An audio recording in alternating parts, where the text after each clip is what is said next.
throwing the football. We're not very clean in catching the ball. Either side really just an average day. We've got a long way to go. Players got to continue to push through and be more disciplined in what we're doing. So overall, just very average, very disappointed. We need to pick it up, and we'll get back out there Friday. We'll get this tape cleaned up, get out there Friday, and hopefully have a better day. Do you see this coming sometimes? I mean, at times in the past, you're like, yeah, I could feel something coming. Did you see this one? It's Tony was trying to give me an excuse on the way out and tell me he hasn't heard a coach say he had a good practice after spring break, but it's not. There are no excuses. We have to be mentally tougher, and even if you're inaccurate at times or the timing's off and things that you might expect, there's no reason to not have great discipline, play with great energy, great passion, be physical, and try to do the best we can. I don't think we gave it our best effort. Very uncharacteristic coach to have the way the spring practice has been conducted here before they have a break in between, like we had this time for spring practice. Was it mandatory that the players stay? Or how many of them stayed, or what? They were free to go. It's not uncharacteristic across the country. I'm just talking about for here. I've never seen it here. But I hadn't done it here before because we needed the time. There's advantages and disadvantages of doing it at different times. Some people go very early, some people go very late, some people spread it out. What I wanted to do was give us more time in between. And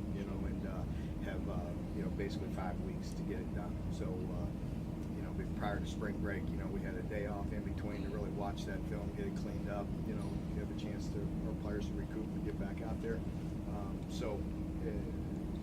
Anyway, that's just the way we're going. 3 days this week or 2 days? We're gonna go 3 because I want to go. So you go back? I am gonna go back.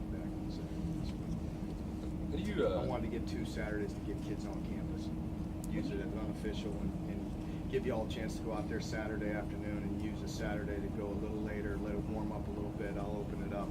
We're trying to go outside and open it up to the media and the public. Without the spring game, I said I wanted to open up practices. I think y'all been in there once. And I want to continue to do that through spring and give you an opportunity to go see what we're doing and give the fans an opportunity to go watch us a little bit. But good. Were both quarterbacks practicing today? Yeah. And both were inaccurate? Yeah. And how much of that was receivers? How much of that was quarterbacks? Both. We were inaccurate with the football. The receivers were dropping a little bit. Timing was off. So, just not very clean. How do you try to motivate them to instill a sense of urgency without an opponent? Yeah, we had a little talk after practice and continue to push them. That's our job as coaches to get them motivated, to get them to work every day, and be consistent. And we're not there. I always try to be very, very truthful. I'm not one of those coaches that looks at my planner and on the planner it says get on today. I'm very, I wear my emotions on the sleeve and I tell them, good and bad, and try to be very truthful with them. And so just not good. The spring being the time to find out who can play, where they can play at, and all that. Are you set? Are you still making changes in position changes? Oh, we'll look at that all the way through. Yeah, of course we look at minor things. I can't think of anything that jumps out at me right now. Jacob Hyde, you might hear a little bit. He's trying to get in the backfield, use us a little bit of bigger guy, fullback once in a while, short yardage situations or things like that. But it's not a major, it's not a complete change. But he, we may try to fool around with him there and see if he can give us a little punch in there once in a while. Is there anybody else at fullback? I mean, we're working on it. CJ Conrad's a guy that's plays, H. He played the Y, the tight end position, but off the ball and moving a little bit. He's been very impressive. Talk about how Jeff Badet was looking this spring. Jeff was very inconsistent today. It's good to get him back out there. He needs to get the rust off. He dropped way too many footballs today. But he'll get it cleaned up. I mean, he's out there running and got to get his confidence back. And it's good to have him out there healthy and full speed. He'll get it cleaned up. He takes a lot of pride in what he does, but he was inconsistent today.